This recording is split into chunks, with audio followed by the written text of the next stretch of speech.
सबसे प्यारा देश हमारा है,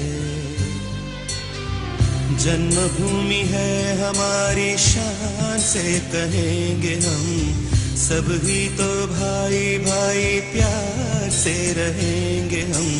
हिंदुस्तानी नाम हमारा है, सबसे प्यारा देश हमारा है।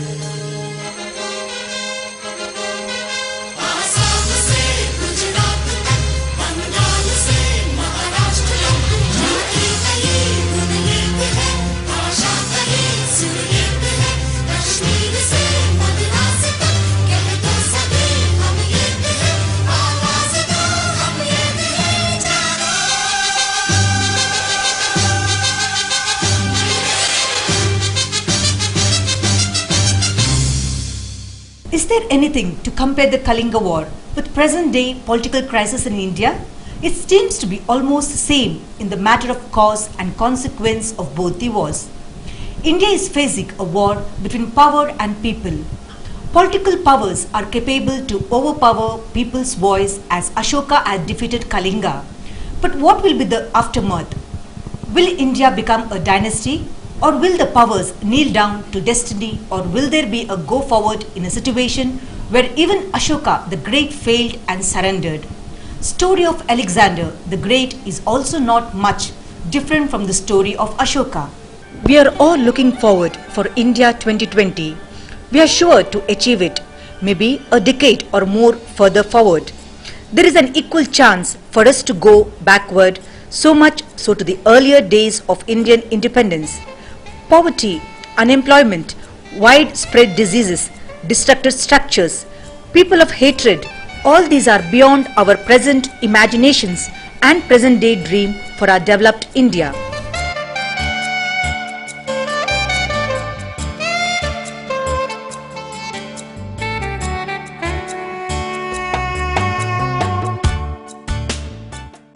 In India, we experience negligence, recklessness, selfishness, cry for power and unethical means of actions at one side. This is the picture of Indian politics and politicians. There is no role model in present day Indian politics. Not even a single face to give a facelift to India. All are either corrupt or silent towards corruption, thus become equally responsible for all outcomes of corruption. It may be true that all are helpless and what is going on is beyond individual interference. These are all the results of long years, negligence on political integrity. The system has to change. Any changes in the phases makes no difference. What is needed is a change in attitude. Attitude decides the altitude.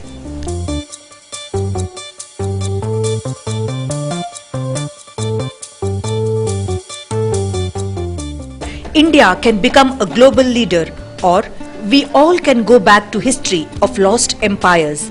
Choice is ours. A collective and coordinated action is what required at this juncture. Ego will never let us go forward. Ego never let anyone to go forward. What is required is meetings, discussions, analysis and introspection about self and beyond selfishness.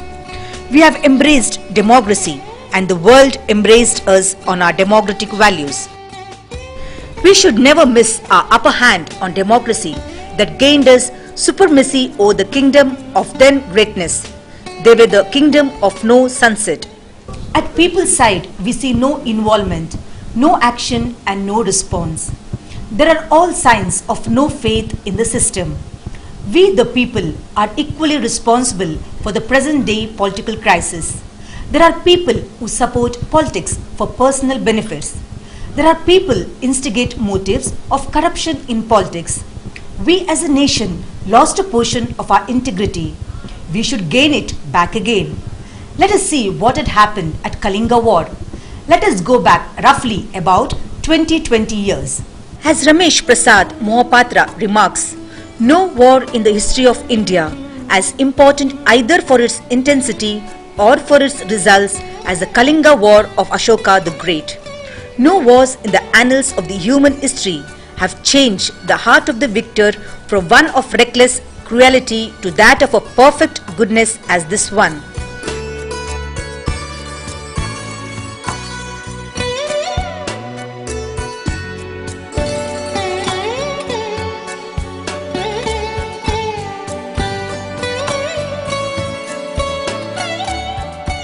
It is said that in the aftermath of the Battle of Kalinga, Daya river running next to the battlefield turned red with the blood of the slain.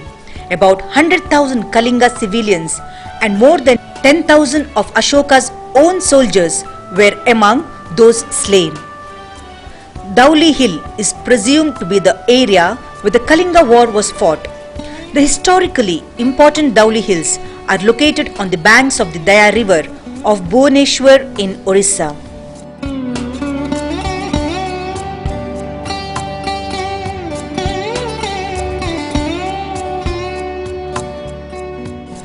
Ashoka had seen the bloodshed with his own eyes and felt that he was the cause of the destruction.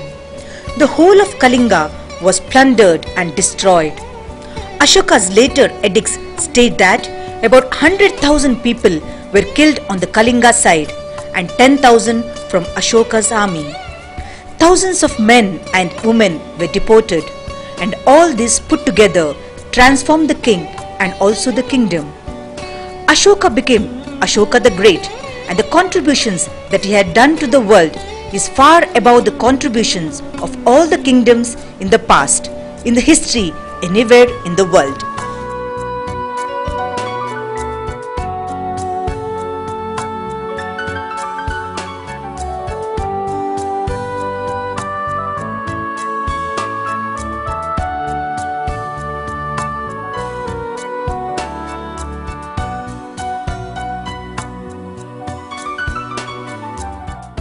What Ashoka had left behind was the first written language in India since the ancient city of Harappa. The language used for inscription was then current spoken form called Prakrit.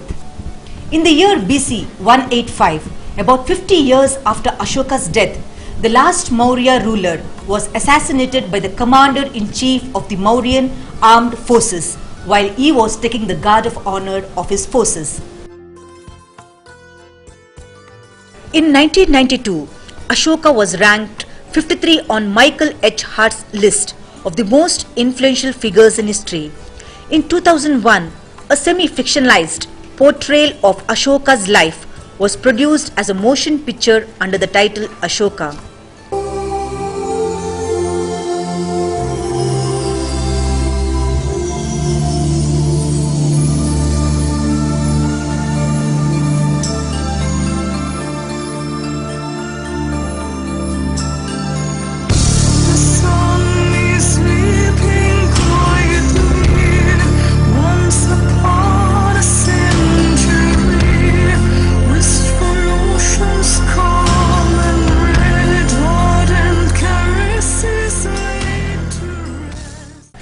Ashoka, the third monarch of the Indian Mauryan dynasty, has come to be regarded as one of the most exemplary rulers in the world history.